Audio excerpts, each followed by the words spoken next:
Hi friend, आज हम लोग बात करने वाले हैं स्टरलाइट टेक्नोलॉजी के स्टॉक के बारे में। इस स्टॉक में आपको फिर से 5% का अपर सर्किट लगता हुआ देखने को मिल चुका है। आज की इस वीडियो में हम लोग बात करने वाले हैं कि क्या ये आपके लिए अपॉर्चुनिटी हो सकता है या एक ट्रैप है। सबसे पहले हम लोग कंपनी के फाइनेंशियल पे नज़र डालने वाले हैं, उसके बाद इसके चार्ट पे चल के समझने वाले हैं कि इस स्टॉक में आपको कहां तक का टारगेट आता हुआ देखने को मिल सकती है। उसके बाद हम लोग इस स्टॉक के सबसे इंपॉर्टेंट जो डेटा है उस पर नज़र डालेंगे। चलिए हम लोग इसके फाइनेंशियल पे नज़र डालते हैं। कंपनी का जो मार्केट कैप है वो आपको 28,498 करोड़ रुपीज़ का देखने को मिल रही है। स्टॉक का जो पी रेशियो है वो आपको 598 रुपीज़ का देखने को मिल रहा है। ROCE की बात करते हैं तो 7.75% का देखने को मिल रही है। कंपनी का जो बुक वैल्यू है वो आपको 46.5 रुपीज़ का देखने को मिल रहा है।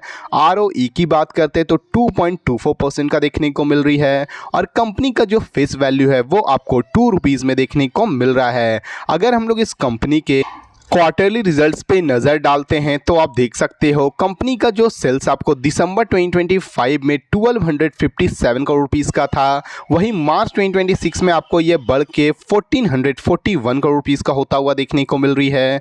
कंपनी की अगर हम लोग ऑपरेटिंग प्रॉफिट की बात करते हैं तो दिसंबर वाले क्वार्टर में आपको ये 120 करोड़ रुपीज़ का था, वहीं मार्च 2026 में आपको ये बढ़ के 195 करोड़ रुपीज़ का होता हुआ देखने को मिल रहा है। कंपनी आपको क्वार्टर ऑन क्वार्टर बेसिस पे कंपनी का सेल्स भी बढ़ती हुई देखने को मिल रही है और कंपनी का आपको ऑपरेटिंग प्रॉफिट भी बढ़ता हुआ देखने को मिल रहा है। अगर हम लोग इस कंपनी के प्रॉफिट एंड लॉस स्टेटमेंट पे नज़र डालते हैं ईयर ऑन ईयर बेसिस पे तो आप देख सकते हो कंपनी का जो सेल्स आपको मार्च 2025 में 3996 करोड़ रुपीज़ का था, वहीं मार्च 2026 में आपको ये बढ़ के 4745 करोड़ रुपीज़ का होता हुआ देखने को मिल रही है। कंपनी की अगर हम लोग ऑपरेटिंग प्रॉफिट की बात करते हैं तो मार्च 2025 में आपको ये 416 करोड़ रुपीज़ का था, वहीं मार्च 2026 में आपको ये बढ़ के 569 करोड़ रुपीज़ का होता हुआ देखने को मिल रहा है।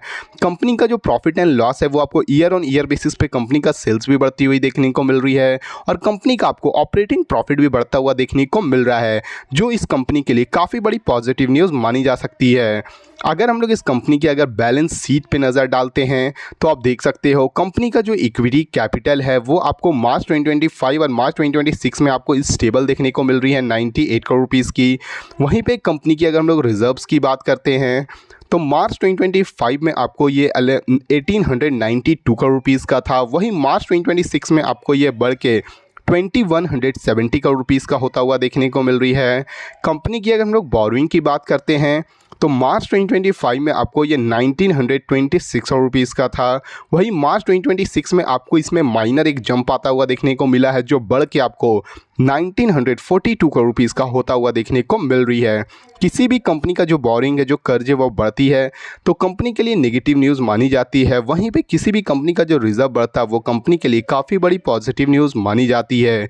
चलिए हम लोग इस स्टॉक के शेयर होल्डिंग पैटर्न पे नज़र डालते हैं तो आप देख सकते हैं कंपनी की अगर हम लोग प्रोमोटर पे नज़र डालते हैं, प्रोमोटर के होल्डिंग पे तो मार्च 2026 में आपको ये 44.44% का देखने को मिल रही है।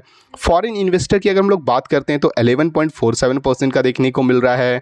डोमेस्टिक इन्वेस्टर की अगर हम लोग बात करते हैं तो 10.84% का देखने को मिल रही है और पब्लिक की होल्डिंग की अगर हम लोग बात करते हैं तो 33.24% का देखने को मिल रहा है। कंपनी का ओवरऑल फाइनेंशियल आपको काफ़ी अच्छी देखने को मिल रही है। चलिए हम लोग इसके चार्ट पे चल के समझते हैं कि इस स्टॉक में आपको कहां तक का टारगेट आता हुआ देखने को। जैसे कि आप देख सकते हैं हम लोग इस स्टॉक के चार्ट के ऊपर आ चुके हैं। ये जो स्टॉक है वो अपने सबसे इंपॉर्टेंट जो सपोर्ट है आपको 554 रुपीज़ के पास है फिर से आता हुआ देखने को मिल चुका है। अगर ये स्टॉक अपने 550 रुपीज़ के ऊपर अगर कल के दिन अगर आपको प्रॉपर एक क्लोजिंग देती है तो इस स्टॉक आपको फिर से अपने ऑल टाइम हाई के तरफ भी आपको जाता हुआ देखने को मिल जाएगा, जो 678 रुपीज़ होने वाली है। इस स्टॉक में आपको 554 रुपीज़ के पास से आपको इस देख सकते हैं, इससे पिछली बार आपको इसमें काफ़ी अच्छा रिवर्सल आता हुआ देखने को मिला था, जो स्टॉक आपको फिर से 678 रुपीज़ तक गई थी, मगर स्टॉक यहाँ सस्टेन नहीं करने की वजह से आपको इस स्टॉक में गिरावट आता है और ये स्टॉक आपको 500 रुपीज़ तक भी जाता हुआ देखने को मिलती है। 500 के बाद आपको इसमें काफ़ी अच्छा एक रिवर्सल आती है और करेंटली ये स्टॉक अभी आपको 554 रुपीज़ के पास ट्रेड कर रहा है। इस स्टॉक में आपको फिर से अपने ऑल टाइम हाई तक जाता हुआ देखने को मिल सकती है। अगर ये अपने ऑल टाइम हाई को भी ब्रेकआउट करती है तो ये स्टॉक आपको फिर से न्यू ऑल टाइम हाई भी क्रिएट करता हुआ देखने को मिल जाएगा। चलिए हम लोग इस स्टॉक के सबसे इंपॉर्टेंट डेटा पे नज़र डालते हैं। जैसे कि आप देख सकते हैं हम लोग स्टॉक के बीएसई के साइट पे आ चुके हैं। ये जो स्टॉक है वो करंटली अभी आपको एएसएम लॉन्ग टर्म स्टेज 4 में ट्रेड करता हुआ देखने को मिल रहा है, जो इस स्टॉक के लिए सबसे बड़ी नेगेटिव न्यूज़ मानी जा सकती है। वहीं अगर स्टॉक की अगर हम लोग प्राइस बैंड की बात करते हैं तो इस स्टॉक का जो प्राइस बैंड है वो आपको 5% का देखने को मिल रहा है।